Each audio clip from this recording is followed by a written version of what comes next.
My name is Wanda.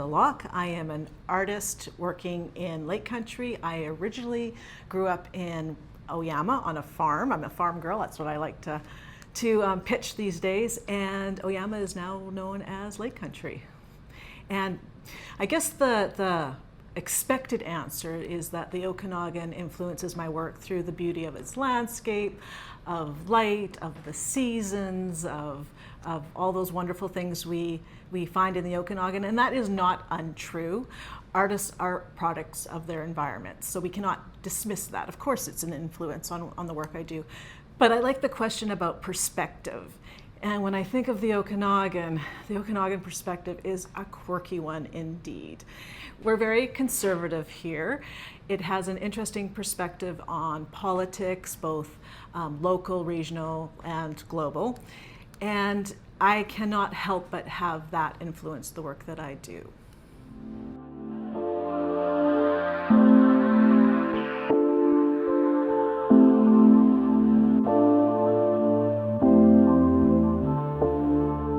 I believe as artists, when we are starting on anything, whatever that project entails, it comes from a personal perspective, and it has to, because that's where the curiosity begins and the research begins, and how we delve in. If there wasn't a personal connection to the work, one may not pursue said subject. When things get deep though, and we start researching and doing the legwork that goes into a body of work, we automatically connect it to the world around us. I believe artists' roles are to reflect the times that they live in. And when I look at the work that I have in Ebb and Flow right now, the work started from a personal perspective in the sense that the large painting through the window starts off as a pond in Oyama, which I grew up on. 2 summers ago, the pond was completely dry.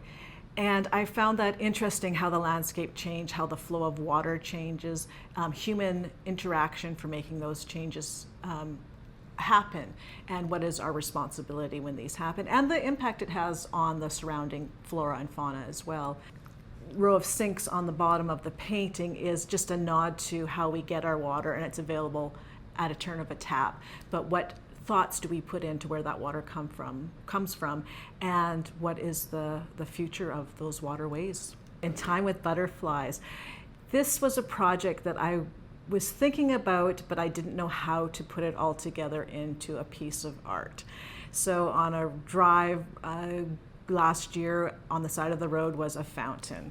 And I thought this was the perfect venue or vehicle to put together an image or a sculpture that spoke to water, the idea that water has memory, and if water has memory, how long that memory goes.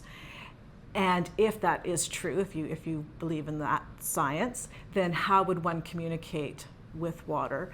What questions would we ask the water, and would we even listen to what the water had to say?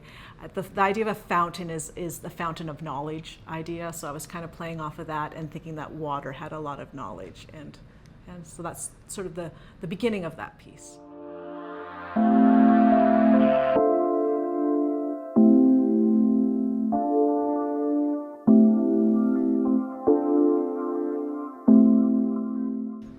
Ebb and Flow is a fabulous exhibition for so many reasons. The space in which it is being shown, I think, is very important. It is a community space. It's a space that people who walk into the Kelowna Art Gallery it's the first space they meet. It is a space open to everyone to take in the work. And the artists who are represented in this exhibition are taking very different approaches to the conversation of climate change and of water and what the future holds for us human beings on this planet. We have the beautiful mystery of Michelle Jack's work, so that speaks to the idea of place and humans' presence on the land. Where Andreas's stark and beautiful photographs as well are a nod to the fires that we've had in the Okanagan. We have Fern's great fabulous animation piece and the the pieces that you just want to pick up off those shelves, which you're not supposed to touch the art, but you want to touch the art.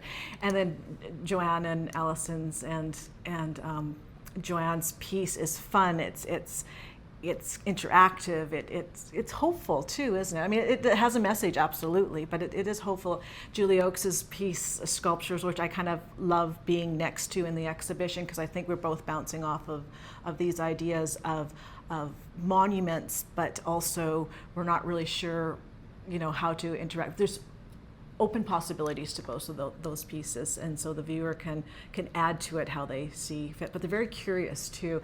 And when I've been in the exhibition space before, just watching viewers meander through the works and sort of taking them in and having lots of questions and having good conversations about the work.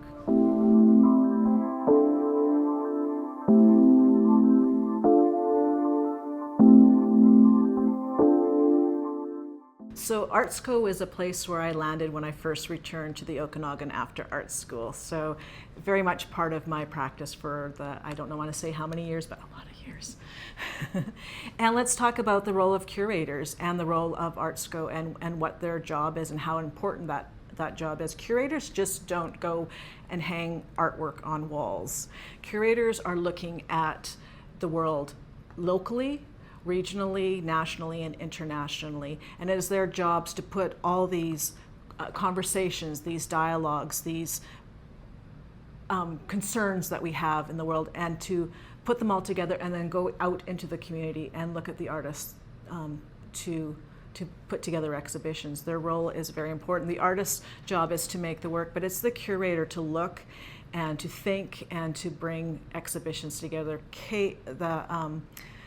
One of the things that I think is really important, and what ArtsCo does, is bridge community and the artist together. So the role is very important.